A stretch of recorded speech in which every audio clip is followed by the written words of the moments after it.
Hey guys, and welcome back to Backup Beyond Tech. This is just going to be a really quick video today. I've got a bit of a cold, sorry. I'm showing you how I got my webcam working. I'll cut some webcam footage into the end of the film just so you can see it. And also to talk about a little program called Cam, which I really like from NZXT. So anyway, let's start with the webcam.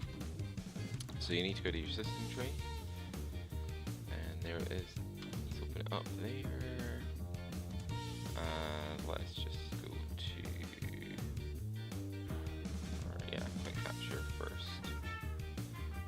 Yeah, I know my webcam's in use, that's quite alright. But it doesn't really matter because I'm going to show you what I did anyway. So basically, you need to go to Preferences, and then you go to General, and I just like to leave that one's turned off. I like that one on as well. I just like to leave all of these on. It doesn't bother me that the webcam all launches. It doesn't bother me that it's shown in the system tray. And I quite like the fact that you keep it on top of all other applications. So microphone input level. Now this is something you're going to have to think about yourself. Mine's usually set at about half on my other rig. Again, audio recording, I just set it to the highest. Just the microphone isn't great on that thing, but let's give it a hand and make that high. Now this video recording quality, pardon me, is the thing that really made the difference for me. So set it to lossless. It does mean it'll be recording really large files, but it shouldn't really make a difference. And in all honesty, that's the thing that's really, I think the major thing that's really stopped the lip sync issues I was having. So yeah, make sure that's on the lossless. I would recommend that for any webcam you've got, not just the one that I'm using. Record audio with motion detection, I left that on just because I kind of want the camera to try and track what my mouth's doing compared to what it's recording. And show countdown timer as well. It's just a little timer in the window that goes 3, 2, 1 before you record. I like to leave the LED on all. I like it. It looks cool. It's blue. Gallery. This is just where you set where you want all your stuff to be dumped, which is fine. You don't need to worry about anything at updates. So the next thing to do is, I set it to max 1080p. You can set it to 720 if you want to. It doesn't really matter. I've turned off follow my face because, you know, it's right there in front of me. I don't care if it follows my face. It's less for the camera to do. I've turned off right light again, and right sound is off, and autofocus is left on. So let's go to advanced settings now. This is important. Make sure again right light's off. You can mess around with the exposure to get what you want. I mean, I'm using a softbox up here just to light up the area, so you might have to mess around with that a little bit. But again, turning off right light just means that it's got, the camera itself, has got less to do, and you're less likely to get lip sync issues. So do this manually, I would say. And the same with the white balance. Unclick that, you can do that manually. And then it's 50 frames per second, and that is it. Device info you don't need. So let's go no. So really that's it, guys. That's how I managed to get it working. And like I said, I'm gonna put some footage in at the end. You know, just a little bit, just sort of like I don't know, 30 seconds or something. So let's get rid of this for the moment. And I will have a cup of tea. It's very early in the morning. I'm doing this, so I need to get this done. So apologies guys, but I need my coffee in the morning. The next thing I wanted to talk about was this. It's called Cam. And it's a bit of software that basically just it's a system manager. You know, it lets you see loads of different things. Now there's lots of these things around. I like Cam. Cam is made by NZXT. You can go to their website. There'll be a link in the video description, so you can go to their website. It doesn't cost anything. You don't have to own an NZXT device to use it, which is great. But if you do, say for instance you've got a Hue or a Hue Plus, you can control that from in here. So instead of using whatever control it has on your machine, you can just use the software control in here. So let's get to it then. So you can see I'm running my Xeon rig. Gives you your core temperature and the load, GPU temperature and load. Now I think it might be because I'm running ECC memory that it thinks I've only got 16 gigs of HyperX staffage rather than 64 gigs of Nanya RAM. But hey ho, doesn't really bother me. I know what I've got, and it recognizes my hard drives. So that's just a dashboard. You can go to build as well, which again, there you go. Processor, video card, motherboard. It does kind of recognize my motherboard here, but it doesn't in other parts. So it knows it's an S025, it knows the chipsets, and the BIOS version, and it knows my hard drives, but again, it doesn't really can't read the memory for some reason. Let's go back here. So this is basic, then you got advanced, which gives you, go to GPU, gives you slightly more. So we can scroll down that. You can see it shows all 8 of my physical cores.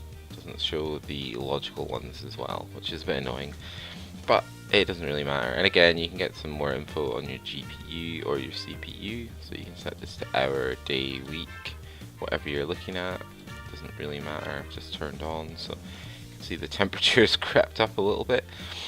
The motherboard doesn't really work for me, or the RAM on this machine. Hard disk drives do, and the network does. Let's get that expanded. Now, there you go. This is basically the same info for your CPU and things. You can scroll through it.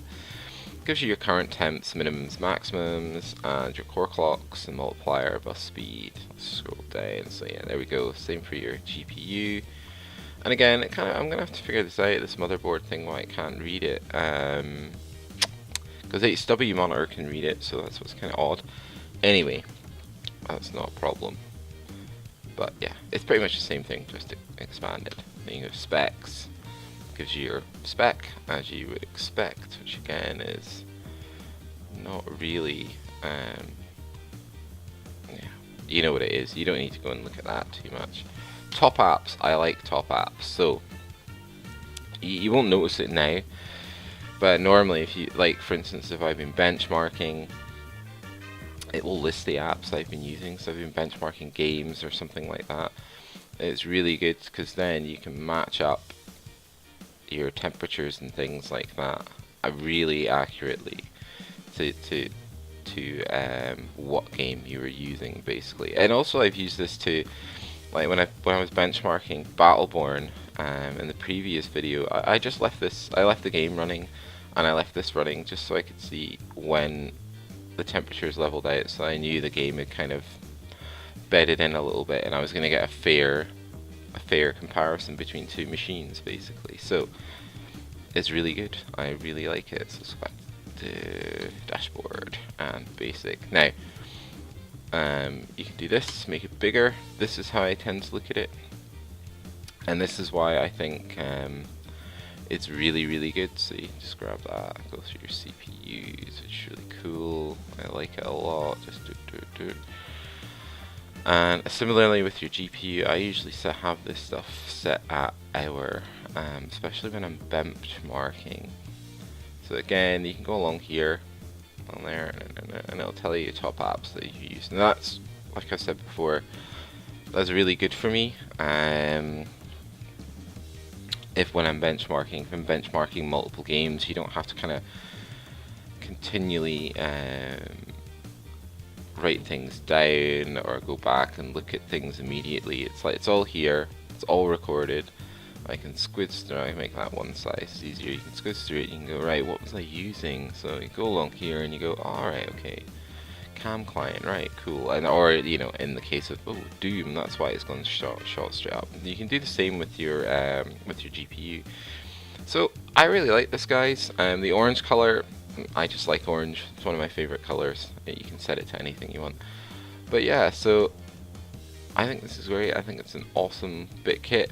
The other thing I like about it is that I can have all my machines on one bit of software, so whether I'm using my gaming rig or my rendering rig, or if I'm using the i7 that's next door, the 4790K, they're all on one cam account and I can go through them. You know, I don't need to be pardon me, I don't need to be on the one machine, which is really cool.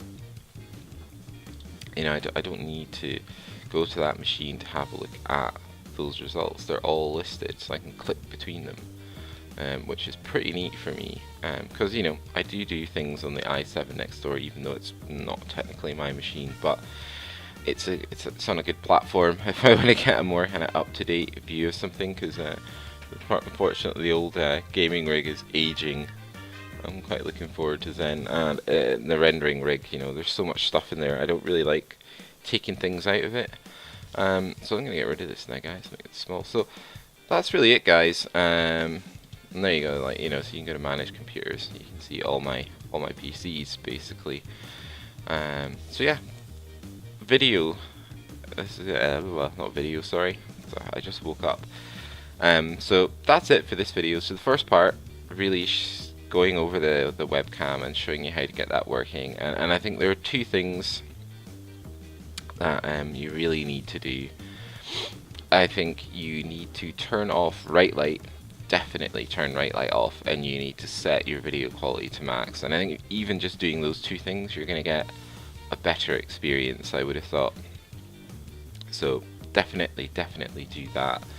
Second part of the video was really just bringing you a little bit of news on this piece of software that I'm sure has been around for a long time, and I've only recently found out about it. But I'm a massive fan of Cam, it makes my life a lot easier. So yeah, I would advise you to check it out. I think it's really good. Rather than having several things doing several things in your PC, you can just have this. You know, you can just have Cam. And if you've got multiple machines and you're interested in seeing how they all perform, I can't think of a better bit of software. So that's it, guys. That's it for this video then. Apart from, I will obviously cut in a bit of the webcam footage in a minute. Hi guys, so I promised the webcam footage to show you the differences the settings have made, and here it is. And I think it's made a real difference. I can notice the difference anyway. I'm not expecting a huge difference in sound because the onboard microphone is the onboard microphone. There's nothing I can really do about that. So yeah, I hope, like me, you see the difference. So, and the other reason I'm doing this is because I forgot in my main part of my video to announce the games I'm giving away at the end of the month. So in 2 weeks, I'm giving away 2 games.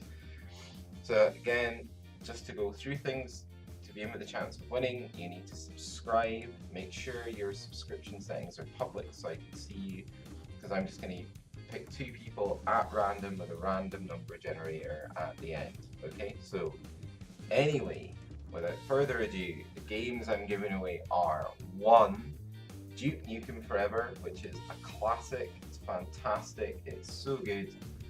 I mean, just go on Steam or any other site and look at the reviews of this thing. It's a lot of fun. It might not be the most aesthetically pleasing, but it's still got a massive community for an old game. It's fantastic. The second game I'm giving away is Mafia 2, the Director's Cut, which is different from Duke Nukem in a lot of ways, but still a fantastic game. A lot of fun to play. I've played that for a long time. It's great, really good. It tends to bring out the evil side in you. So like I said, guys, to be with a chance of winning, hit that subscribe button. Make sure you hit the subscribe button, okay? And if you like this video, like it. If you disliked it, dislike it. If you don't like the video, then leave a comment. No one really comments on things, but it'd be good to know what I'm doing wrong. And remember to subscribe to the channel for some more great videos, guys. So I'm going to get on out of here because it's Sunday and I've got stuff to do, and I hope you have a great weekend. Bye now.